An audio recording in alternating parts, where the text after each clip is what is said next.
Assalamualaikum warahmatullahi wabarakatuh. Bismillahirrahmanirrahim. Alhamdulillahi rabbil alamin. Allahumma salli wa sallim ala sayyidina Muhammadin wa ala ali sayyidina Muhammad.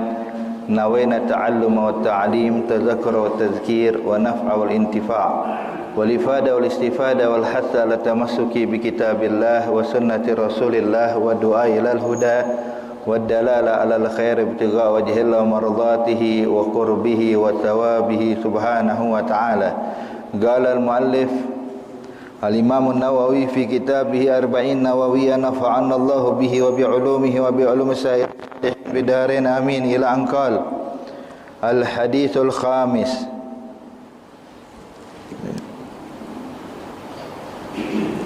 An Abi Abdullah Nu'man bin Bashir radhiyallahu anhuma qala sami'tu Rasulullah sallallahu alaihi wasallam yaqul innal halala bayyin wa innal harama bayyin wa bainahuma mustabihat la ya'lamuhun katsirun minan nas wa man ittaqa syubhat istabara li dinihi wa 'irdihi wa man waqa'a fi syubhat waqa'a fil haram karra'i yar'a hawla al-hima yushiku yarta'a fiha la wa inna likulli malikin hima ala wa inna himallahi maharimuh ala wa inna fil jasadi mudghah idza salahat salahal jasadu kulluh wa idza fasadat fasadal jasadu kulluh ala wa hiyal qalb. Alhamdulillah, kita bersyukur kehadiran Allah Subhanahu wa taala.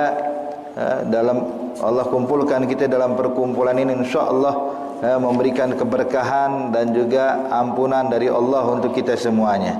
Dinyatakan di sini pada hadis yang kelima berkaitan dengan perkara halal dan perkara yang haram. Artinya akan dijelaskan kepada kita tentang pembagian daripada segala sesuatu yang ada, baik dari perbuatan dan lain-lainnya. Ada yang dinyatakan halal, ada yang dinyatakan haram, dan juga ada yang dinyatakan syubhat. Nabi diriwayatkan oleh Abdullah Nu'man bin Bashir. Nu'man bin Bashir adalah anak dari kaum Ansar yang pertama kali dilahirkan. Jadi anak Ansar pertama yang dilahirkan adalah periwayat ini hadis, yakni Nu'man bin Bashir. Sedangkan anak Muhajirin pertama yang dilahirkan itu bernama Abdullah bin Zubair ibn al-Awwam, putranya Zubair bin Awam. Sedangkan anak dari Ansar ini dia, Nu'man bin Bashir. Taib. Kemudian beliau menyatakan bahwasanya aku pernah mendengar Rasulullah sallallahu alaihi wasallam bersabda, innal halala bayyin. Sungguh perkara yang halal itu bayyin, jelas. Jadi perkara yang halal jelas, artinya kita bisa membedakan mana yang halal, mana yang haram, hadirin. Nampak tanpa ada keraguan sedikit pun. Wa innal harama bayyin. Begitu juga sebaliknya, perkara yang haram juga bayyin, jelas. Kita bisa bedakan minuman air putih dengan khamar. Air putih halal, khamar haram, ada bayyin, jelas, tidak ada keraguan kita di dalamnya. Wa bainahuma mustabihat. Dalam riwayat yang lainnya, wa bainahuma umur mustabihat. Dan di antara halal dengan haram ada perkara yang dinamakan perkara subhat. Perkara yang subhat. Ini perkara yang subhat ini dibilang halal belum tentu, dibilang haram juga belum tentu. Sehingga kita bingung, ini hukumnya apa? Apakah halal atau haram? Hakaza. La ya'lamuhunna katsirun minan nas. Cuman masalahnya banyak manusia tidak mengetahuinya. Banyak yang terjerumus, katsir minan nas, tidak bisa membedakan mana yang halal, mana yang haram, atau taraddud, atau ragu dia. Apakah ini benar halal atau benar haram? Maka ini namanya adalah perkara yang subhat. Taib. Kemudian kata Rasulullah, "Famanittaqa subhat istabra'a lidinihi wa 'irdihi." Maka barang siapa yang menjaga dirinya, menjauhkan dirinya dari perkara yang subhat, maka orang tersebut telah menjaga kehormatannya dan menjaga agamanya. Jadi hadirin, di dalam riwayat hadis ini mengajarkan kepada kita untuk memiliki sifat wara', kehati-hatian dalam berbuat, kehati-hatian dalam menyantap makanan, kehati-hatian dalam berucap. Sebab intinya hadirin hadirat yang dimuliakan Allah Subhanahu wa taala, ini Nabi menjelaskan yang halal jelas, yang haram jelas, dan di tengah-tengahnya perkara subhat. Ini bukan hanya berkaitan dengan makanan, tapi dalam segala hal. Makanan, pekerjaan, ucapan, perbuatan. Ada ucapan yang halal seperti zikir, baca Quran, ada halal. Ada ucapan yang haram seperti mencaci maki, ghibah, namimah. Ada di tengah-tengahnya perkara subhat. Ucapan, perbuatan juga ada begitu. Perbuatan yang halal seperti kita berjalan menuju masjid, ada perbuatan halal. Perbuatan haram seperti berjalan ke tempat permainan judi atau tempat-tempat yang diharamkan Allah, maka perbuatannya haram. Dan di tengah-tengahnya perkara subhat. Jadi harus kita pahami dan kita camkan terlebih dahulu hadirin, ini hadis bukan hanya fokus kepada makanan yang kita santap, tapi seluruhnya, segala aspek kehidupan kita. Ada yang halal, ada yang haram, ada yang subhat. Hakadha. Maka yang dipermasalahkan saat ini, ketika seseorang bisa menjaga dirinya dari perkara subhat, berarti dia sudah pasti menjaga dirinya dari yang haram. Yang subhat saja ditinggalkan, apalagi yang haram. Maka kata Nabi, orang yang bisa menjaga dirinya dari perkara subhat, dia telah menjaga kehormatannya dan menjaga agamanya. Istabra li dinihi wa iradihi. Faman waqa'a fi subhat waqa'a fil haram. Dan barang siapa yang biasa melakukan perkara subhat, lambat laun dia bakal terjerumus kepada perkara yang diharamkan Allah Subhanahu wa taala. Nah, makanya di sini jangan sampai hadirin kita menganggap enteng perkara subhat. Bilang kenapa dilakukan? Enggak apa-apa bib, cuma subhat, tidak haram ini. Lah, Nabi dia wanti-wanti hadirin. Kata Rasulullah, "Wa man waqa'a fi subhat waqa'a fil haram." Yang biasa terjerumus kepada perkara yang subhat, bakal datang waktunya dia bakal terjerumus kepada perkara yang haram. Maka di sini penting bagi kita untuk menjaga diri, al-wara, berhati-hati hadirin. Jangan kita menganggap enteng semuanya lah. Orang yang paling dekat dengan Allah adalah orang yang memiliki sifat wara. Sampai dinyatakan, disebutkan di dalam hadis, wa in gumtum hatta kal hanaya wa sumtum hatta kal autar wa la yaqbal minhu min Allah wa la yaqbal Allah minhu illa bi wara'in hajiz, kama qala Rasulullah. Kalau ada seseorang bapak mendirikan solat siang dan malam sampai bungkuk badannya karena banyak solat, sampai bungkuk badannya dia, kemudian berpuasa tiap saat sampai kurus badannya, kata Rasulullah, tetap tidak akan diterima ibadahnya kecuali dengan wara. Kalau dia memiliki sifat wara, kehati-hatian, meninggalkan perkara yang subhat, apalagi perkara yang haram, baru diterima oleh Allah Subhanahu wa taala ibadahnya. Tapi kalau seandainya ibadah banyak cuman tidak ada sifat wara, percuma. Ibadah banyak cuman dia makan makanan yang haram. Maka dinyatakan oleh ulama, wa man haraman ya'kulu mislu, dinyatakan wa ta'atum mimman haraman ya'kulu mislu bina'i fawqa mawjin yuj'alu. Kata ulama al-Imam Ibn Ruslan dalam kitab Safatul Zubatnya, wa ta'atun, dan perkara ta'at, mimman haraman ya'kulu, dari orang yang biasa menyantap makanan yang haram. Sebagaimana tadi kita dengarkan di dalam hadis, wa man waqa'a fi subhat waqa'a fil haram, orang yang biasa melakukan perkara yang subhat, maka dia bakal terjerumus kepada perkara yang haram.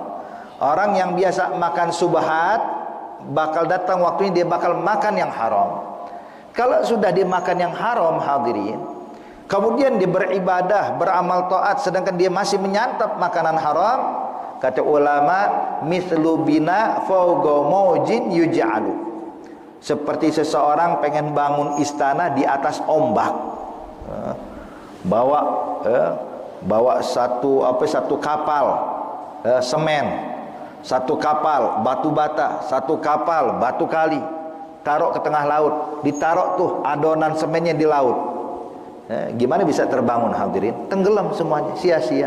Tidak bakal nampak sedikit pun di permukaan. Semuanya habis ditelan. Sehingga dia kerahkan banyak, itu beratus-ratus kapal bawa peralatan, beratus-ratus kapal bawa bahan untuk membangun bangunan, tidak bakal nampak walaupun 1 senti dari bangunan tersebut. Kenapa? Tenggelam. Nah, ibadah kita Bapak Ibu sekalian, kalau kita nggak bisa berhati-hati, hancur semua pahala dan ibadah kita. Oke, di sini hati-hati, al-wara. Maka kata Nabi, illa bi wara'in hajiz. Kecuali kalau dia benar-benar memiliki sifat wara, murni punya sifat wara, baru aman. Ibadah baru bisa diterima oleh Allah Subhanahu wa taala. Makanya Rasulullah SAW mengajarkan para sahabat untuk memiliki sifat wara luar biasa hadirin. Dan Nabi contohkan pada dirinya. Nabi praktekkan pada diri dan keluarganya. Itu hadirin diseriwayatkan bahwasanya Nabi Muhammad SAW dan juga beserta keluarganya tidak boleh memakan harta sedekah atau zakat. Sebagaimana disebutkan oleh Imam Syafi'i radhiyallahu ta'ala anhu wa arda, imamul mazhab, yang mana kita menganut dalam mazhab tersebut, zakat tidak boleh diberikan kepada Nabi Muhammad dan juga keluarganya Nabi Muhammad, dan bahkan Bani Hashim dan Bani Muttalib. Ini Bani Hashim dan Bani Muttalib hadirin adalah keturunan daripada Abdul Manaf. Jadi sebelum kita jelaskan detail tentang masalah ini, kita harus pahami dulu siapa itu Bani Hashim dan siapa itu Bani Muttalib. Hashim dan Muttalib adalah anak daripada Abdul Manaf. Kita tahu nasabnya Nabi Muhammad bersambung sampai kepada Abdul Manaf. Muhammad bin Abdullah bin Abdul Muttalib bin Hashim bin Abdi Manaf, dan terus lanjut bin Qusay bin Kilab bin Murrah bin Ka'ab bin Lu'ay bin Ghalib sampai ke atas ya. Cuma di sini Abdi Manaf yang kita kaji. Abdul Manaf adalah datuknya Nabi Muhammad SAW, memiliki 4 anak. Yang pertama Hashim, kedua Muttalib, ketiga Abdus Syams, yang keempat Naufal. Jadi Hashim, Muttalib, Abdus Syams dan Naufal. Ini 4 anaknya Abdul Manaf. Lalu kenapa dalam bab zakat bahwa yang tidak boleh nerima zakat hanya Bani Hashim dan Bani Muttalib? Lalu kemana Bani Naufal? Kemana Bani Abdus Syams? Dijelaskan oleh Al-Imam Syafi'i radhiyallahu ta'ala. Sebabnya ketika Rasulullah SAW diasingkan oleh orang-orang Mekah, itu ketika diasingkan Rasulullah pada tahun 7 kenabian. Jadi pada tahun 7 kenabian Nabi diasingkan Pak, selama 3 tahun di Syi'ib Abdul Muttalib, di dalam lembahnya Abdul Muttalib. Di lembah tersebut Nabi diasingkan selama 3 tahun dan diboikot. Tidak boleh ada orang mengirim makanan, tidak boleh ada orang membantu mereka, pokoknya diisolasi selama 3 tahun. Tidak ada yang boleh membantu sama sekali, dijaga. Ketika Rasulullah SAW diasingkan, maka pamannya Rasulullah yang bernama Abu Talib, dia katakan, kalau kalian mengasingkan Muhammad keponakanku, maka aku bakal ikut dengan Muhammad. Maka tentunya hadirin, yang diasingkan bukan cuma Rasulullah, semua keluarga Nabi, istri dan anak-anak. Maka pamannya ini Abu Talib bilang, kalau kalian mengasingkan Muhammad dan keluarganya, aku juga ikut diasingkan. Maka kata pembesar Makkah, silahkan. Maka Abu Talib bergabung hadirin. Maka Bani Hashim, seluruh qabilah dari keturunan Hashim, ketika melihat ini Abu Talib diasingkan, mereka mengatakan, kalau kalian mengasingkan Abu Talib, maka kami siap seluruh Bani Hashim untuk diasingkan. Bergabunglah Bani Hashim hadirin, yang laki, yang perempuan, yang tua, yang muda, bergabung dengan Rasulullah dan Abu Talib.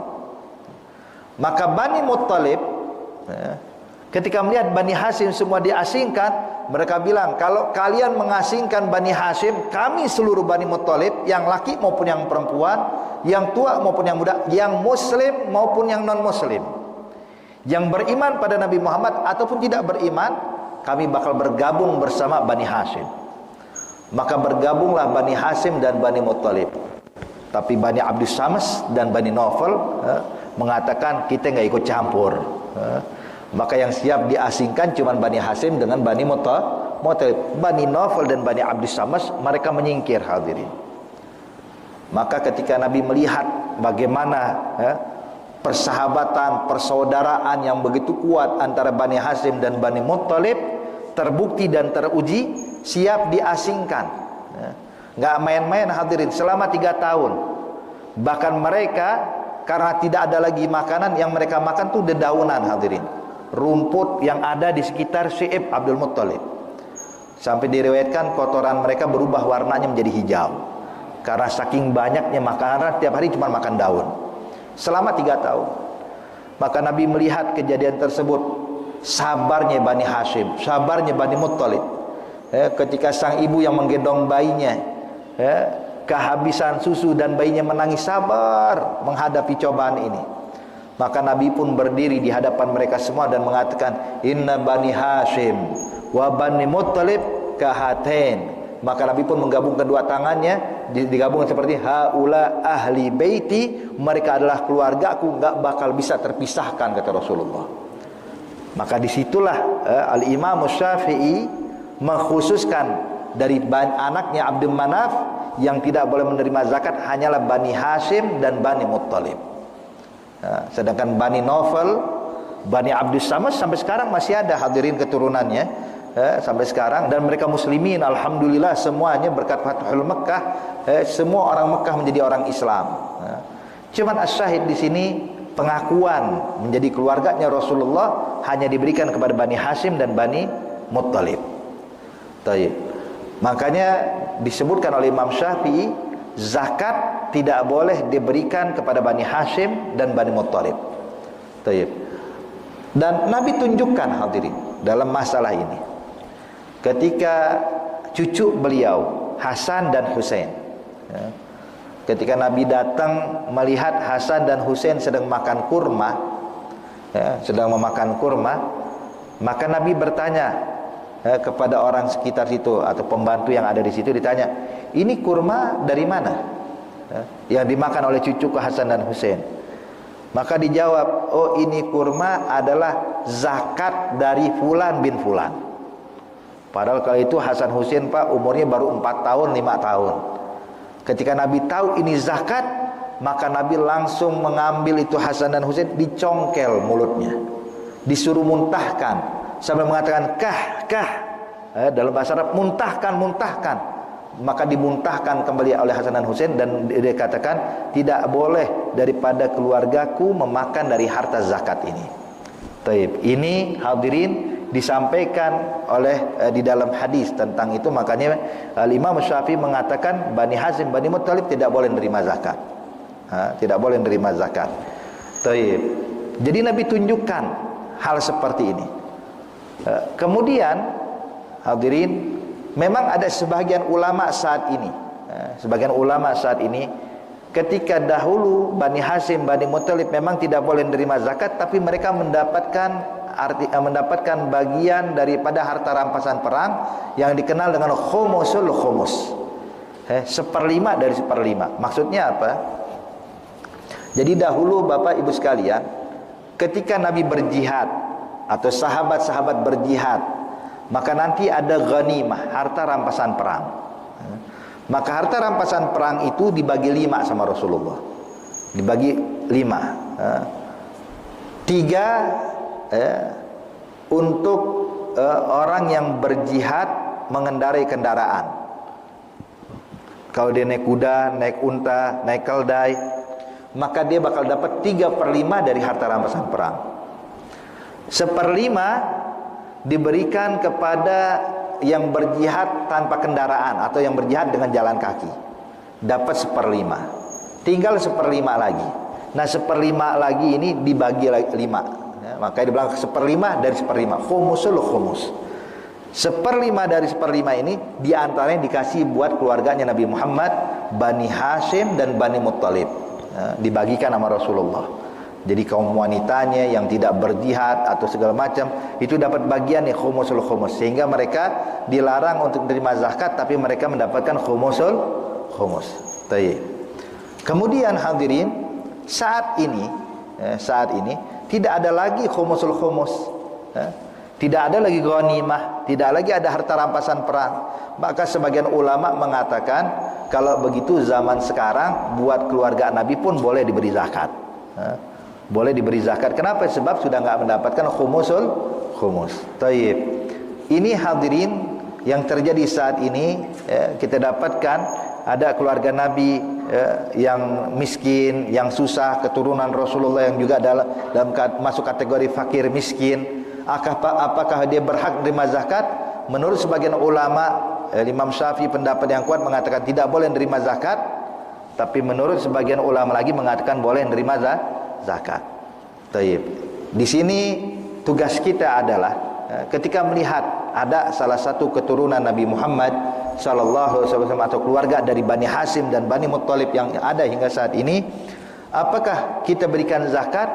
Maka yang lebih aman hadirin, tidak kita berikan zakat, tapi kita bantu dengan memberikan mereka hadiah. Hadiah boleh, zakat jangan sebaiknya. Tapi kalau memang di kampung nggak ada ngasih hadiah buat mereka, zakat kasih atas pendapat yang membolehkan. Cuman sebaiknya tadi demi menghormati sebagaimana pendapat yang kuat ya. Taib. Asyahid di sini hadirin, Sayyidina Rasulullah sallallahu alaihi wasallam itu sangat berhati-hati, dan Nabi menunjukkan bahkan kepada anak-anaknya masih kecil, cucu-cucunya dilatih untuk punya sifat wara. Dan subhanallah, hal ini pun ditularkan oleh Nabi Muhammad bahkan kepada para sahabat. Kepada para sahabat itu seperti Sayyidina Abu Bakar Siddiq radhiyallahu ta'ala anhu wa ardhah. Beliau pernah ketika pulang ke rumah, dia dapatkan ada satu wadah berisi susu kambing. Maka Sayyidina Abu Bakar Siddiq pun langsung meminum karena haus. Dia minum. Setelah dia minum, dia baru sadar ini susu kambing dari mana? Perasaan saya pagi ini gak memerah kambing. Maka ditanya, dari mana ini susu kambing? Dia bilang, oh ini hadiah dari tetangga kita yang Yahudi. Barusan dia mengadakan pesta, kemudian dia mengirimkan ini susu kambing buat Abu Bakar Siddiq katanya. Maka Sayyidina Abu Bakar Siddiq pun karena sifat wara Pak, kalau kita mah mungkin gak jadi masalah ya, tapi beliau karena punya sifat wara, kehati-hatian, sebab khawatir ini kambing yang diperah ini diberi makan apa, kemudian juga ini wadahnya bekas dipakai khamar atau bekas dipakai hal-hal yang najis, tidak dicuci dengan cara syar'i atau yang lainnya. Maka karena khawatir, akhirnya Sayyidina Abu Bakar Siddiq pun memuntahkan kembali apa yang diminumnya. Itu sifat wara, sifat wara dan kehati-hatian hadirin. Nah ini kalau kita milikin hadirin, subhanallah. Dan orang yang punya sifat wara ini adalah orang yang benar-benar terjaga iman dan akidah dan Islamnya. Sebagaimana Nabi menyatakan, faqad waqa man istaga subhat faqad istaga irdihi wa dini, istabrat li dinihi wa irdih. Jangan sampai seperti waraknya sang badui. Ada kisah hadirin, satu orang badui, ini dikenal istilah yang digunakan oleh orang-orang Hadramut, jangan sekalian memiliki sifat waraknya seorang badui. Apa waraknya orang badui? Jadi ada satu orang badui, kerjaannya di masjid Pak, nggak pernah keluar dari masjid, 5 waktu selalu di masjid. Salat subuh, zuhur, asar, maghrib, isya selalu di masjid. Apalagi antara maghrib dengan isya, dia habiskan waktunya di masjid. Dia zikir, baca Quran sampai azan isya. Selepas salat isya baru pulang ke rumah. Sekali waktu dia pulang ke rumah, dia dapatkan temannya itu membawa 1 ekor kambing. Dia bilang, ada apa kau bawa kambing malam-malam? Dia bilang, izinkan saya menyembelih di rumahmu malam ini.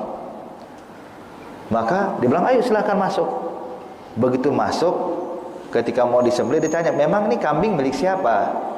Dia bilang, jangan bilang siapa-siapa ya. Dia bilang, ini kambing saya boleh mencuri. Dia bilang, astagfirullah, kambing curian mau disembelih di rumah saya. Dia bilang, ya sudah, nggak jadi masalah. Yang penting saya mau masak. Dia bilang, masak saja di rumahmu, potong di rumahmu. Dia bilang, saya nggak berani. Kenapa? Sebab ini kambing milik tetangga saya. Kalau saya sembelih di rumah saya ketahuan. Maka saya cuma numpang doang, numpang nyembelih sama numpang masak. Dia bilang, terus apa yang kau inginkan? Dia bilang, pinjamkan aku golok. Pinjamkan aku pisau untuk menyembelih ini kambing. Dipinjemin. Dia bilang, Sof, yang penting saya nggak mau makan ya, ini daging haram. Dia bilang, nggak jadi masalah, ente mau makan nggak mau makan bukan urusan saya. Yang penting saya numpang nyembelih, numpang masak. Maka disembelih, Pak. Kambing disembelih, kemudian mulai dikuliti, dibersihkan. Ini sang badui cuma mandang sambil megang tasbih, baca istighfar doang. Astagfirullah, astagfirullah. Ngelihat temennya lagi nyembelih kambing curian. Akhirnya selesai dipotong, selesai udah dirapikan, maka temennya bilang, Fulan, lebih sekarang saya minjem panci, sebab saya mau masak. Bang, panci ambil di dapur, ambil dapur. Saya butuh air, ambil air di sumur, ambil di sumur. Kemudian saya butuh peralatan masak, dia bilang ambil semuanya. Bahkan bumbu silahkan ambil. Maka setelah dimasak, hadirin, pas masakan hampir jadi, ketika tutup panci dibuka, aroma masakan mulai tercium. Sang badui pun mulai merasa lapar. Dia bilang, subhanallah, ini aromanya lezat betul, nikmat betul, tapi haram. Akhirnya hadirin, begitu kambing sudah jadi, sudah matang, dia bilang, ente mau nggak? Kata temannya, mau nggak ini? Dia bilang, lah, haram. Dia bilang, benar tidak mau. Dia bilang, tunggu dulu. Yang boleh mencuri tadi apa sih? Ya, kambing. Oh, berarti kambingnya haram. Betul, kambingnya haram, dagingnya haram. Tapi kuahnya dari mana? Kalau kuah, airnya dari sumur ente. Bumbu dari milik ente. Panci juga milik ente. Oh, berarti kuahnya halal katanya. Yang haram cuma dagingnya doang. Dulu ya sudah, kata ini badui, kalau gitu tuangkan kuahnya saja, nggak usah pakai dagingnya. Bilang, betul, betul, ya udah, dituangin kuahnya, Pak. Ketika kuah dituangkan, temennya sengaja goyangin sedikit itu panci, sehingga potongan daging pun masuk ke kuah, masuk ke mangkok ke sang badui. Sang badui waktu lihat daging jatuh ke mangkoknya ditanya, tunggu dulu sebentar. Dia bilang, apa lagi? Ini daging jatuh sendiri apa yang dijatuhin? Bilang, jatuh sendiri. Oh, kalau jatuh sendiri halal katanya. So, ada orang badui. Makanya maksudnya apa hadirin? Waraknya badui, sang badui ini adalah gimana caranya perkara yang haram bisa jadi halal. Dia pikirkan tuh, ini jelas haram, cuman dicari cara biar bisa jadi halal. Maka kalau kita lakukan itu termasuk kita seperti waraknya sang badui. Makanya di sini hati-hati hadirin, hadirat yang dimuliakan Allah, sifat warak ini penting.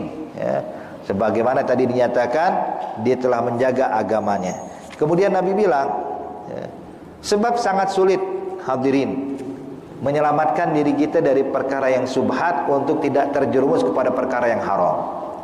Sampai Nabi kasih gambaran, kata Nabi, karra'i yar'a hawlal hima yusiku ayyar ta'afih.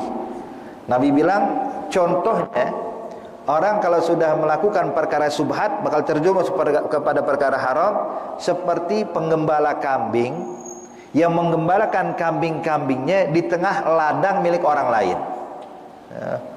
Di tengah ladang milik orang lain. Jadi di jalan pematang sawah itu, kambing suruh lewat, kambingnya dia. Siapa yang bisa jamin nih kambing tidak memakan rumput dari ladang milik orang ini atau ladang milik atau rumput dari milik orang lain ini? Nggak ada yang bisa jamin, sulit menjaganya.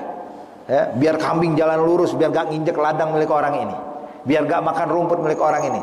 Nggak ada yang bisa menjaganya hadirin. Maka ketahuilah, menjaga dari perkara subhat untuk tidak masuk ke perkara haram seperti ini. Karra'i yar'a hawlal hima yusiku ayyar ta'afi. Sangat sulit menjaga orang kalau sedang melakukan perkara subhat untuk selamat dari perkara yang haram. Hakaza. Kemudian Nabi menyatakan, ala wa inna likulli malikin hima wa himallahi maharimuh.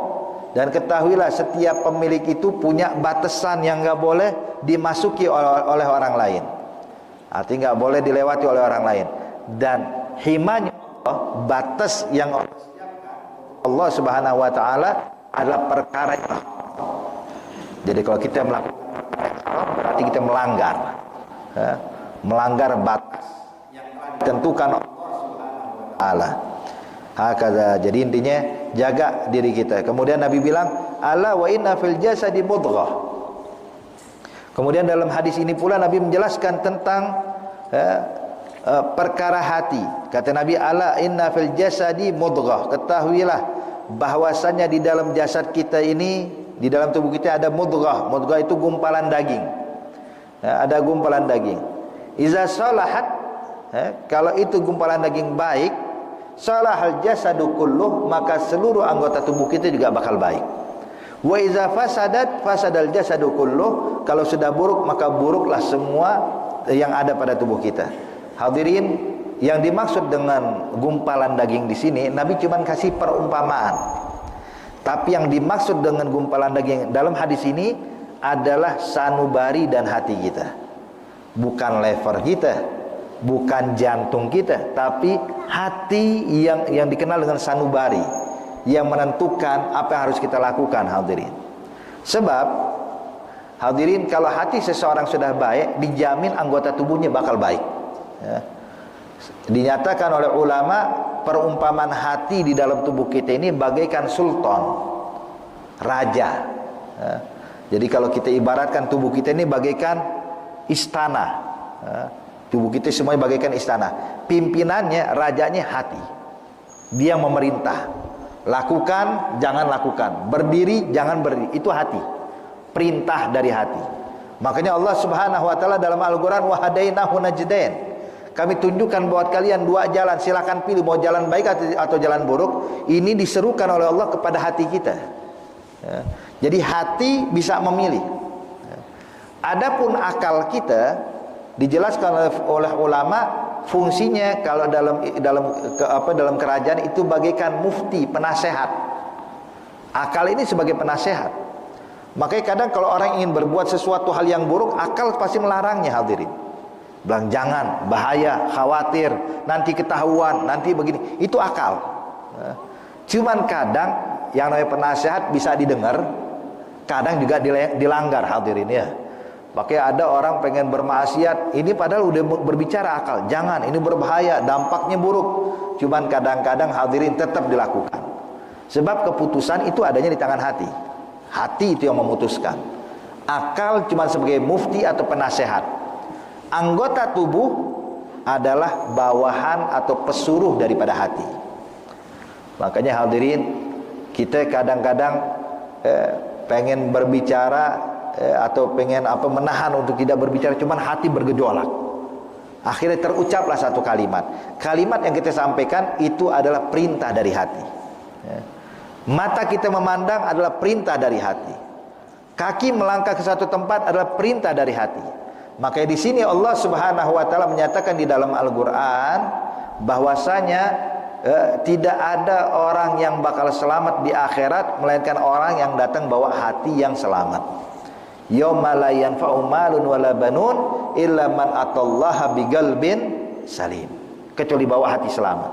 Makanya Allah juga berfirman dalam Al-Qur'an, qad aflaha man zakkaha wa qad khaba man dassaha. Sungguh beruntung orang yang bisa mensucikan batin atau mensucikan hatinya, dan sungguh merugi orang yang mengotori hatinya. Wah, kata makanya di sini hadirin penting bagi kita semuanya untuk bisa menjaga hati. Sebab Bapak, ibadah yang dilakukan hati itu pahalanya lebih besar dibandingkan ibadah yang dilakukan oleh fisik. Maksiat yang dilakukan oleh hati dosanya lebih besar dibandingkan dosa yang dilakukan oleh fisik kita. Ya. Maka lihat apa ucapan Rasulullah ya. Kata Nabi, khaslatan laisa fawqahuma minal khair husnuzan billah wa husnuzan bi ibadillah, wa khaslatan laisa fawqahuma minas syarr su'udzan billah wa su'udzan bi ibadillah. Nabi nyatakan dua perkara, yang mana dua perkara ini puncak segala kebaikan, tidak ada lagi kebaikan di atasnya. Artinya yang paling bagus, yang paling afdal. Apa itu? Husnuzan, berprasangka baik kepada Allah, berprasangka baik kepada makhluk Allah. Husnuzan ini bukan amal zahir, tapi amal batin, amal hati Yang dilakukan hati bukan dilakukan dengan tangan, bukan dilakukan dengan leher, bukan dilakukan dengan mata, bukan dilakukan dengan kaki, tapi dilakukan dengan hati kita. Husnudzan billah. Berprasangka baik kepada Allah dan berprasangka baik kepada makhluk-makhluk Allah. Kemudian sebaliknya, wa khaslatan, dan dua perkara, puncak segala keburukan. Tidak ada lagi keburukan di bawah yang lebih buruk dari dua hal ini. Apa itu? Su'udzan billah wa su'udzan bi ibadillah, berprasangka buruk kepada Allah dan berprasangka buruk kepada makhluk-makhluk Allah. Ya. Berprasangka buruk kepada Allah ini juga maksiat hati. Berprasangka buruk kepada makhluk Allah ini juga maksiat hati. Makanya di sini kata ulama, ya, itu hati kalau ada berbuat maka lebih baik daripada fisik dan bahkan juga bisa lebih buruk daripada fisik. Wah kata, makanya kata Nabi, iza salahat, kalau hatinya baik, salahal jasadu kullu, maka anggota tubuhnya bakal baik. Ya. Mata bakal memandang yang baik, lisan akan mengucapkan kalimat yang baik, kaki akan melangkah ke tempat yang baik, telinga akan mendengarkan sesuatu yang baik, tangan akan melakukan sesuatu yang baik. Sehingga artinya dia bakal lakukan semua kebaikan kalau hatinya baik. Jadi intinya hadirin, kita bisa mengukur diri kita, apakah kita termasuk orang yang baik atau tidak. Lihat bagaimana perilaku kita sehari-hari, bagaimana cara kita berbicara, bagaimana cara kita memandang, bagaimana cara kita melangkah, kemana kita melangkah, apa yang kita lakukan setiap hari. Kalau kita melakukan ibadah taat, maka bersyukurlah pada Allah menunjukkan hati kita bersih hadirin. Tapi sebaliknya, kalau hati kita masih suka menyebutkan kalimat yang buruk, mencaci maki, ghasib, ghibah, namimah, atau memandang hal yang diharamkan Allah, atau menggunakan kaki kita berjalan ke tempat yang haram, maka ketahuilah ini menunjukkan hati kita pun juga masih kotor. Ya, maka di sini hadirin, ya, ini perlu kita perhatikan. Untuk hendaknya kita bercermin apa yang kita lakukan setiap saat, maka itu cerminan hati kita. Sebagaimana disebutkan pula di dalam ucapan ulama, dinyatakan innal kalam la fil fuad wa ju'ilat lisan lil fuadi dalila. Kata ulama, sesungguhnya kalam, ucapan itu adalah yang diucapkan oleh hati. Ya. Ucapan sesungguhnya adalah ucapan yang diungkapkan oleh hati. Adapun lidah kita itu cuman terjemahan dari isi hati kita. Jadi lidah ini Pak, kalau berbicara itu ungkapan dari hati kita. Ya. Ungkapan dari hati kita.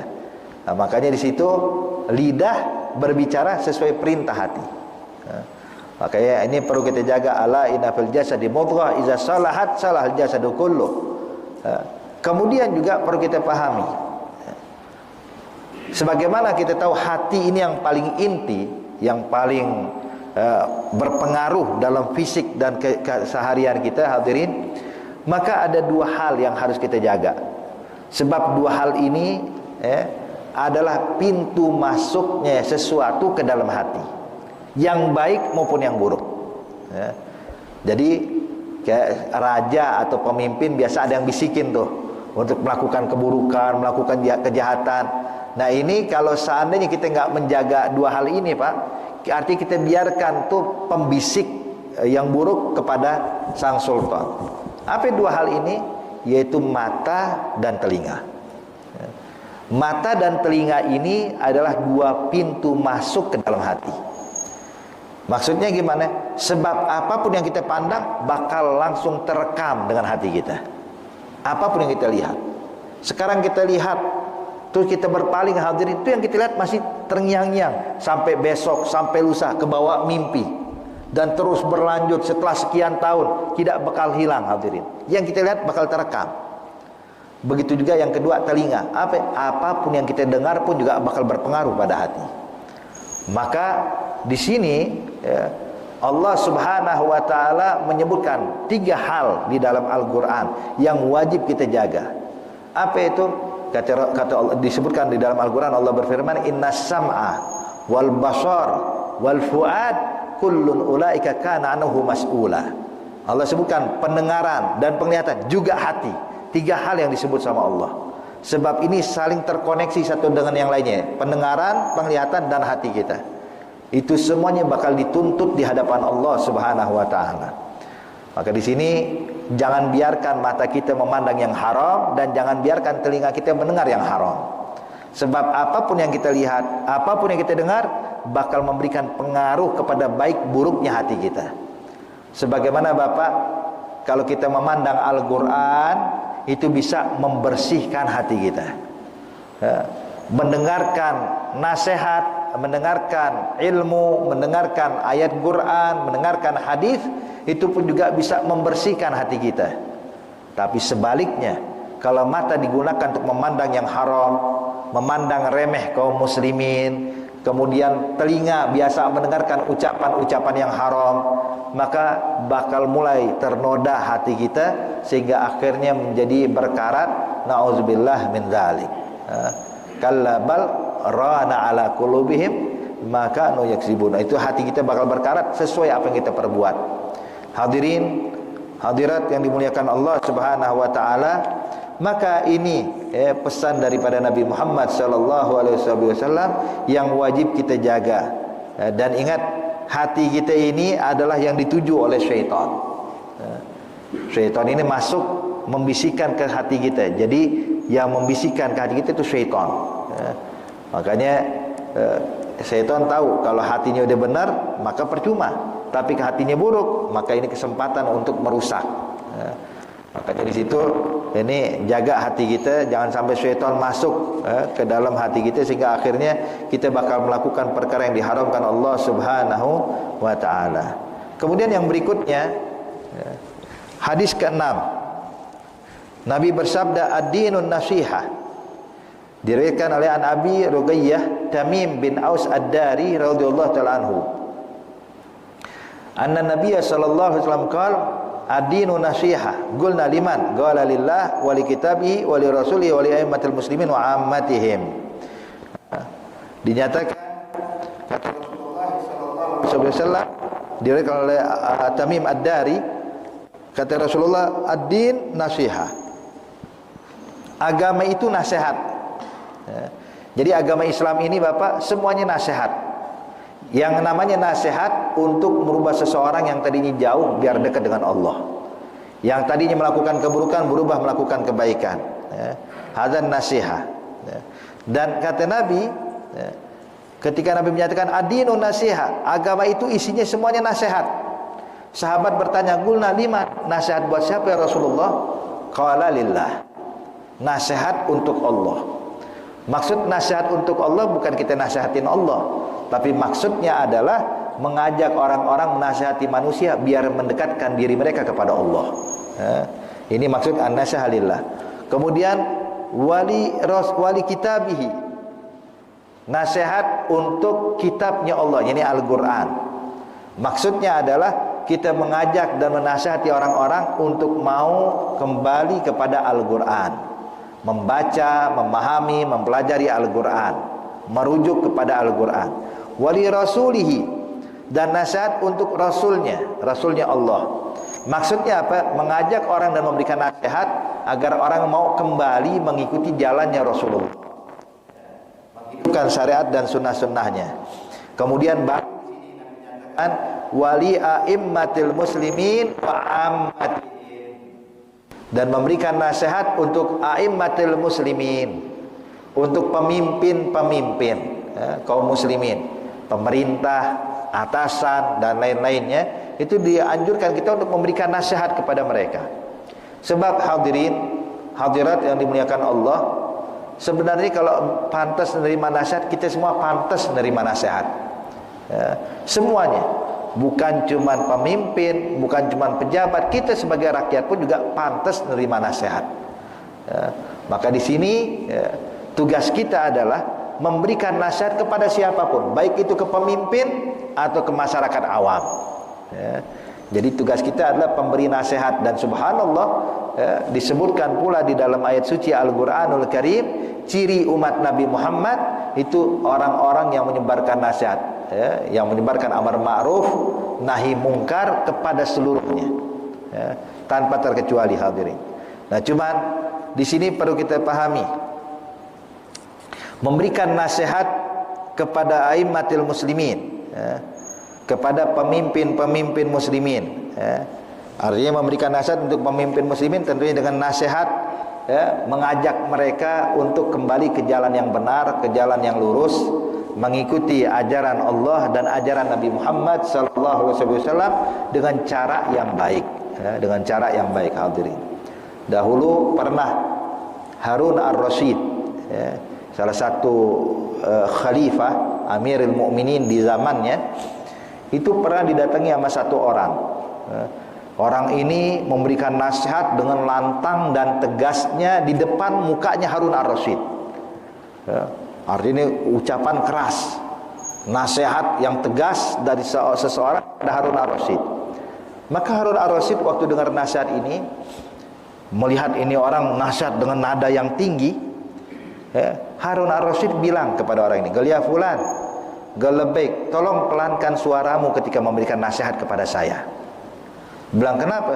Sebab Allah telah mengutus seseorang yang lebih baik dari engkau kepada orang yang lebih jahat dari saya, yang lebih buruk dari saya. Siapa itu? Allah mengutus Nabi Musa untuk mendatangi Fir'aun. Dan Allah perintahkan pada Nabi Musa dan kepada Nabi Harun ketika berbicara kepada Fir'aun, apa kata Allah? Faqula lahu qawlan layyina. Maka engkau ya Musa dan Harun berbicaralah kepada Firaun dengan ucapan yang penuh kelembutan. Maka terus terang kata Harun ar-Rasyid, engkau tidak lebih baik daripada Musa dan aku tidak lebih buruk daripada Firaun. Maka jaga ucapanmu, jangan dengan mengangkat suara seperti ini. Hadirin, ini ucapan disampaikan oleh seorang Harun ar-Rasyid, ya, kepada seseorang yang menyampaikan nasihat. Nah, tugas kita juga hadirin, ketika memberikan nasihat kepada siapapun, mau kepada pemerintah, mau kepada masyarakat, hendaknya memberikan nasihat juga dengan qaulan layyinan, dengan akhlak, dengan uslub yang baik. Sebab kalau kita memberikan nasihat dengan uslub yang baik, dengan cara yang baik, nasihat yang penuh kelembutan, itu bakal lebih bisa diterima dibandingkan yang isinya adalah kekerasan dan juga ucapan-ucapan yang kasar. Contoh, kalau seandainya ada orang ninggalin sholat di sekitar kita hadirin, kalau kita wajib memberikan nasihat kepada dia, berikan nasihat dengan cara yang baik, ya. Nasihat yang lembut, kita nasihati, bimbing dia dengan sabar, kita arahkan dia. Coba kalau kita nasihati dia dengan cara kasar, ya, yang ada dia bakal makin jauh dari masjid, ya. Dia bakal tambah lagi meninggalkan masjid, bahkan dia bakal mengajak orang-orang untuk memboikot masjid, ya. Kenapa? Sebab ini di masjid ini orangnya kasar, ini segala macam, akhirnya justru dampaknya lebih buruk hadirin. Tapi coba kalau dengan kelembutan, dengan akhlak, maka bakal lebih besar pengaruhnya dibandingkan dengan sifat yang keras, ya. Sebab Nabi menyatakan al-arifik mawudi ala syai' ila zanah wa manuzi' minhu ila syanah. Kata Nabi Muhammad, ar-rifik, kelemah lembutan tidak diletakkan pada sesuatu melainkan akan mengindahkan sesuatu itu, makin indah. Tapi kalau dihilangkan kelemah lembutan dari sesuatu, maka bakal buruk, ya. Ucapan nasihat dengan lemah lembut indah, tapi kalau dihilangkan lemah lembutnya, hanya nasihat saja, bakal buruk hadirin. Hakadha, makanya di sini penting bagi kita untuk at-tanasuh, saling memberikan nasihat. Jadi nasihat dengan tujuan untuk merubah seseorang yang tadinya jauh jadi dekat dengan Allah Subhanahu wa taala. Dan selanjutnya hadirin, dalam memberikan nasihat, penting bagi kita berikan nasihat atas dasar kasih sayang dalam hati kita kepada orang yang bakal kita berikan nasihat, ya. Jadi kita ini dasar kita ngasih nasihat bukan benci. Dasar memberikan nasihat bukan karena marah kepada dia, tapi dasar memberikan nasihat karena kita sayang sama orang ini. Hadirin, kalau dasarnya lemah lembut dan kasih sayang, pasti ada besar pengaruhnya. Contoh, kalau kita melihat anak kita berbuat salah, Pak, ya, kita bakal marah, kita akan nasihati anak kita. Cuman dasarnya apa? Apakah kebencian? Lah. Dasar kita memberikan nasihat pada anak kita adalah kasih sayang, pengennya anak berubah. Maka kita memberikan nasihatnya juga dengan hati yang tulus agar anak kita bisa berubah. Tapi kalau tidak ada dasar kasih sayang, cuma memperindah kalimat, memperbagus kalimat, yang kayak begini akan sedikit sekali pengaruhnya hadirin, ya. Sebab keluarnya bukan dari hati, keluarnya cuma di lidah. Hatinya kosong daripada kasih sayang. Hadirin, beginilah poin penting kalau memberikan nasihat kepada seseorang. Niatkan hati kita, kita anggap mereka adalah saudara yang perlu kita tolong, saudara yang perlu kita selamatkan, dan tujuan kita menyelamatkan mereka agar mereka bisa dekat dengan Allah Subhanahu wa taala, selamat dari azab api neraka Allah. Kalau ini ada pada kita, maka sebarkanlah nasihat. Tapi kalau seandainya tidak ada pada diri kita nih sifat kasih sayang ini, maka introspeksi diri kita dulu sebelum menasihati orang lain. Perbagus dulu, berarti diri kita pun butuh nasihat. Sebab tidak ada kasih sayang di hati kita, maka diri kita pun adalah objek yang pantas menerima nasihat. InsyaAllah hal ini yang kita sampaikan bisa bermanfaat, bisa kita praktekkan dalam kehidupan kita. Amin ya rabbal alamin. InsyaAllah nanti bakal disambung lagi di hadis ke-7 di pelajaran berikutnya. Wallahu ta'ala alam bisawab. Dan juga Al-Faqir ingin mengundang antum sekalian hadirin, insyaAllah tanggal 12 Februari malam Ahad depan, insyaAllah kami ingin mengadakan perayaan Maulid Nabi besar Muhammad sallallahu alaihi wasallam, sekaligus haul kedua orang tua saya yang bakal dilaksanakan di Majelis Ta'lim Riyadhul Jannah di Joglo, di belakang SPBU Joglo. Ya, ini undangan buat antum sekalian, silahkan yang laki maupun yang perempuan. Kita mulai ba'dal isya hingga tuntas, hingga selesai. Mungkin ini yang bisa kita sampaikan. Lebih kurang yang fakir mohon maaf. Al-Fatihah bil qabul wa ma'mul yaghfir walidina walidikum amwatina amwatikum wa muslimin ajmain ala hadhihi wa kullu niyatin salihah wa ila hadratin nabi Muhammadin sallallahu alaihi wasallam. Al-Fatihah. Bismillahirrahmanirrahim. Rabbil alamin.